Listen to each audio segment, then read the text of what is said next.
I had always believed that old age came with peace, not happiness, exactly peace. A quiet understanding that the world would keep spinning whether I chased it or not. My mornings were simple now: a cup of weak coffee, the creak of the porch swing, and the sound of my grandson's footsteps running across the yard like hope itself had learned how to walk. That afternoon felt no different at first. The sun hung low, soft and forgiving, painting the backyard in warm gold. My grandson Noah was supposed to be playing with his toy cars near the steps. I could hear them clacking together, his imagination humming along in quiet contentment. I remember thinking how safe he looked there, how small his worries should have been at his age. That's when I felt his hand tug at my sleeve. "Grandpa," he whispered. I looked down and smiled, expecting a question about snacks or a scraped knee. Instead, I saw fear, real fear, the kind that doesn't belong on a child's face. "What is it, buddy?" I asked gently. He glanced over his shoulder toward the house, toward the walls that had once held birthday parties, holiday dinners, laughter. His voice dropped so low I had to lean in. "Can you come with me? I don't want them to hear." Something inside me tightened. We walked to the far end of the yard, near the old oak tree where I used to push his father on a swing decades ago. Noah's fingers twisted the hem of his shirt. He didn't look at me. Children usually can't lie without meeting your eyes. But this wasn't a lie. This was something heavier. "Grandpa," he said again, swallowing hard, "I want to tell you something very terrible about my parents." The word *terrible* echoed in my chest. I knelt in front of him so we were eye level. "You can tell me anything," I said. "You're safe with me." That's when he finally looked up. What followed didn't come out all at once. It came in fragments, broken sentences, long pauses, tears he tried to hide by rubbing his face with his sleeve. He told me things no child should ever know, let alone carry alone.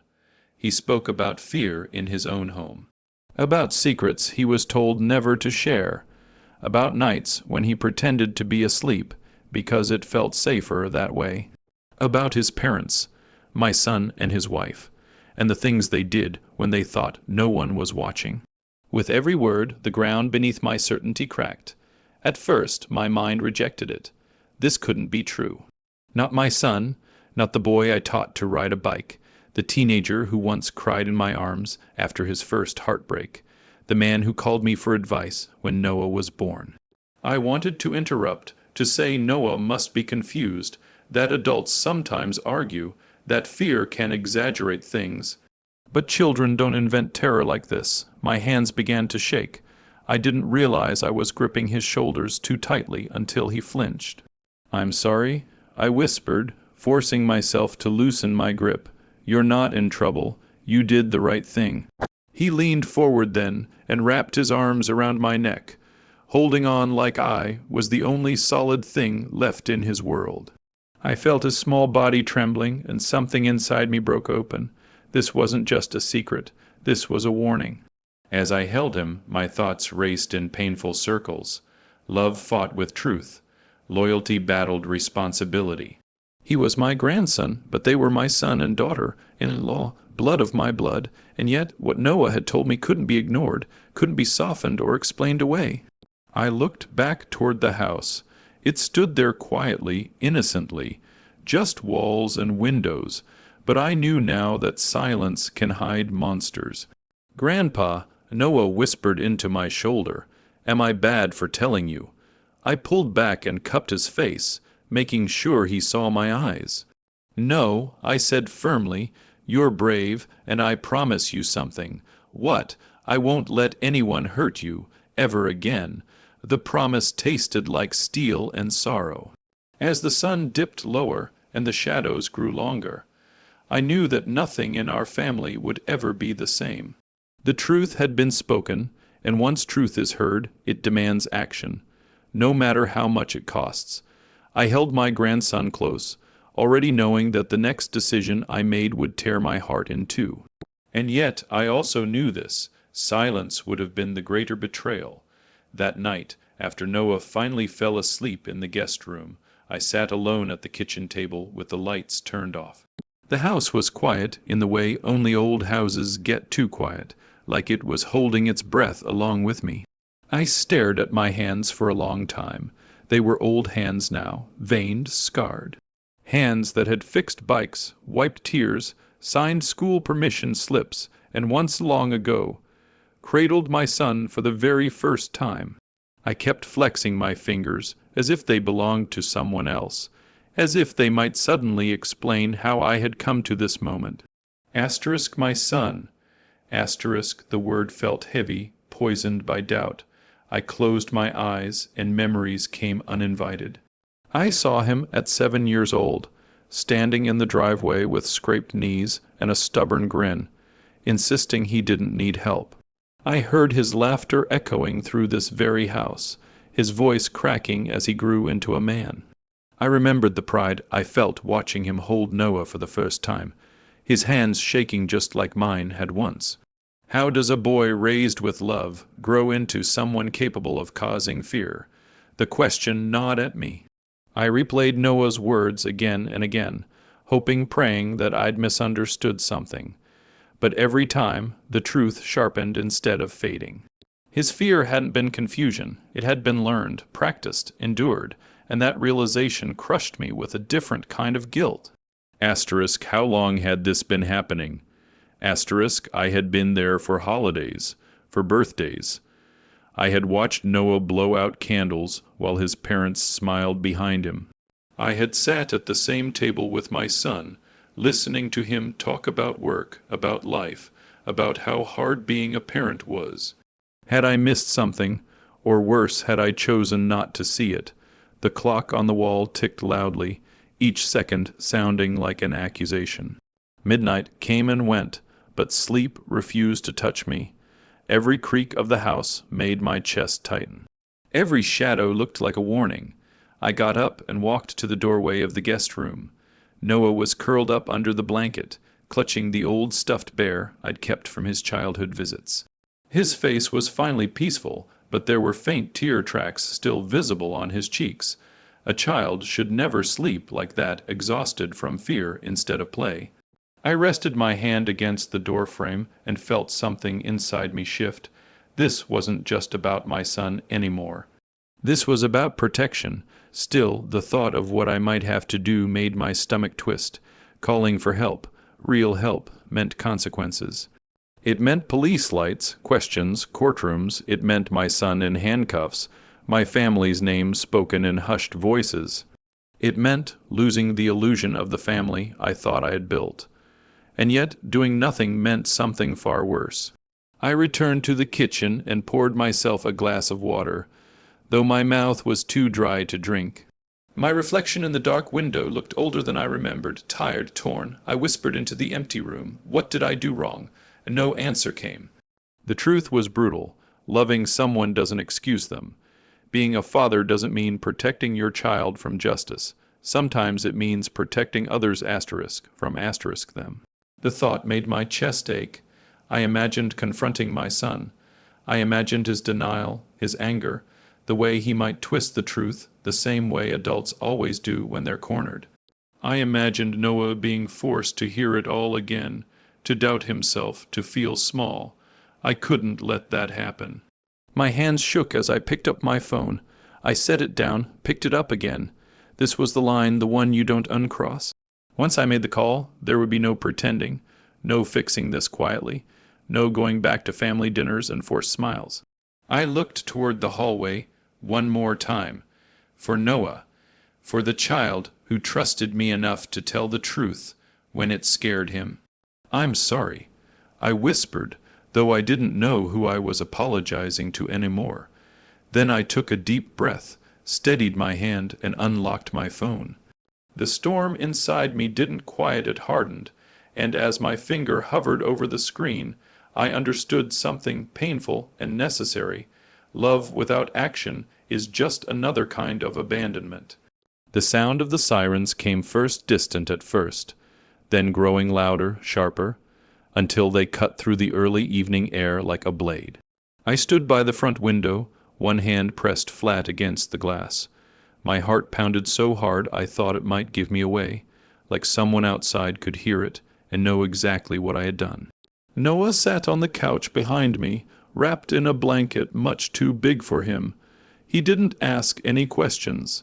He just watched me with wide, uncertain eyes, trusting me in a way that felt both comforting and devastating. "They're coming, aren't they?" he asked quietly. "Yes," I said, turning toward him. "They are." He nodded once. No fear, just acceptance. That alone told me I had made the right choice.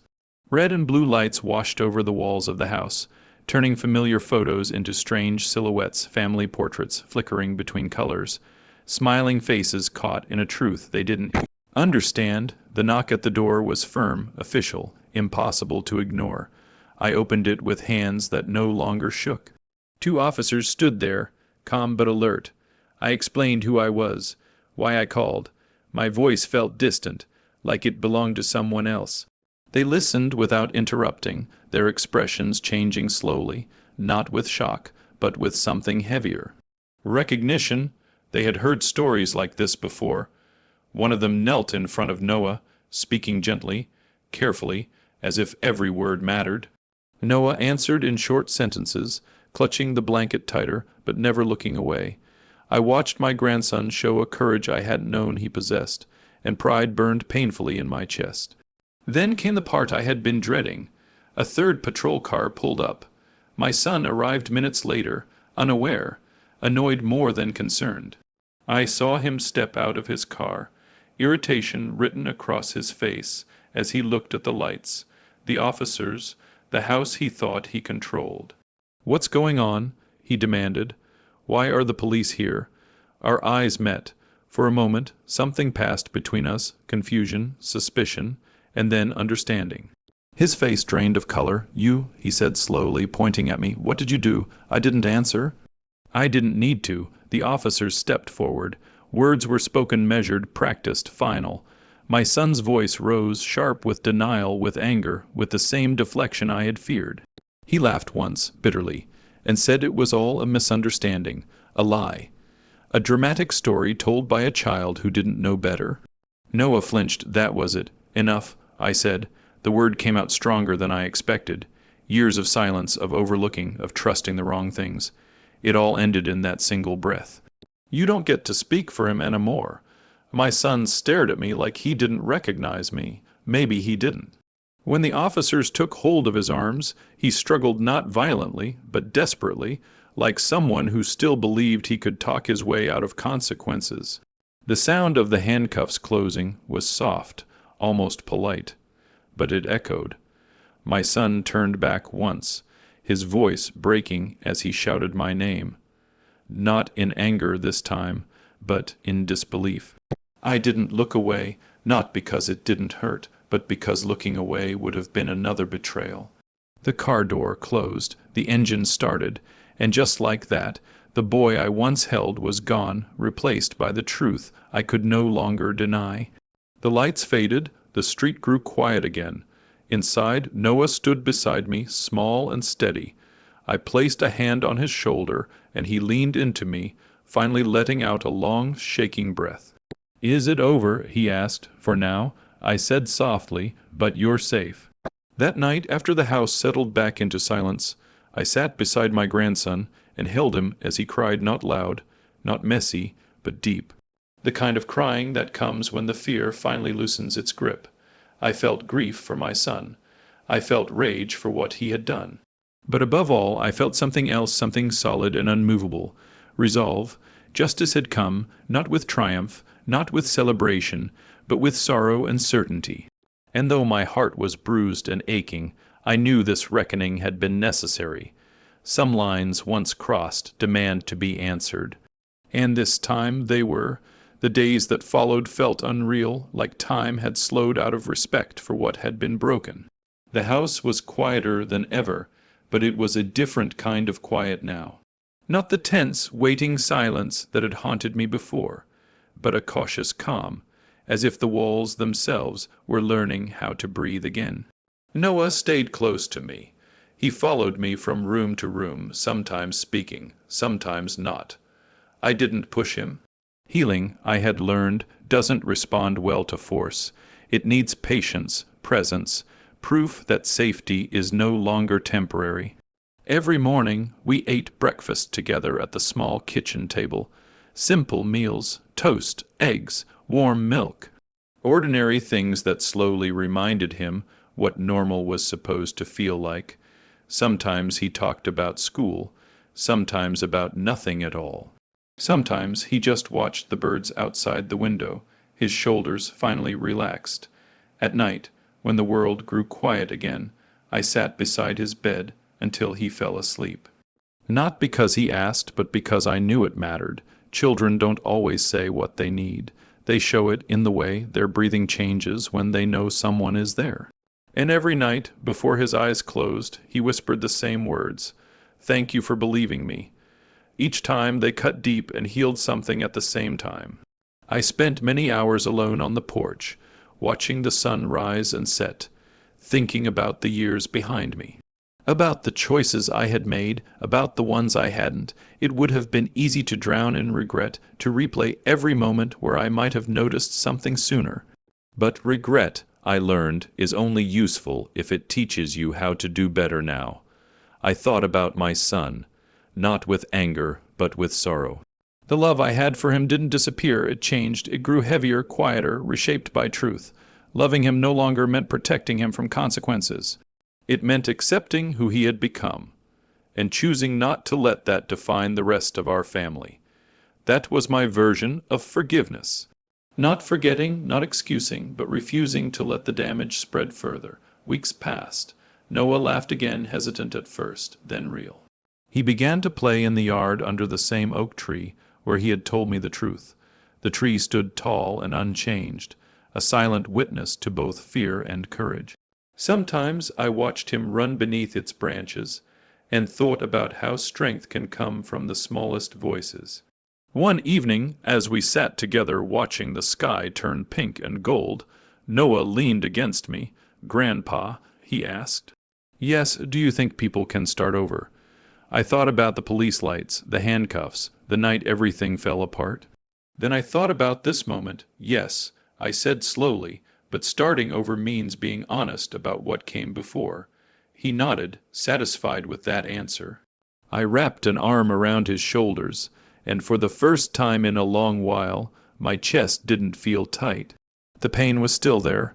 It always would be, but it no longer owned me. I had made a choice, not an easy one. Not a clean one, but the right one. The betrayal had cut deep, but it had also revealed something powerful. Truth spoken in fear can become the beginning of safety. Justice doesn't always feel like victory, but sometimes it feels like peace arriving quietly, one brave step at a time. As the sun disappeared beyond the horizon, I realized something else too. My grandson hadn't just trusted me with the truth. He had given me a second chance to be the kind of man, the kind of protector, the kind of family that the future deserved. And this time, I would not look away.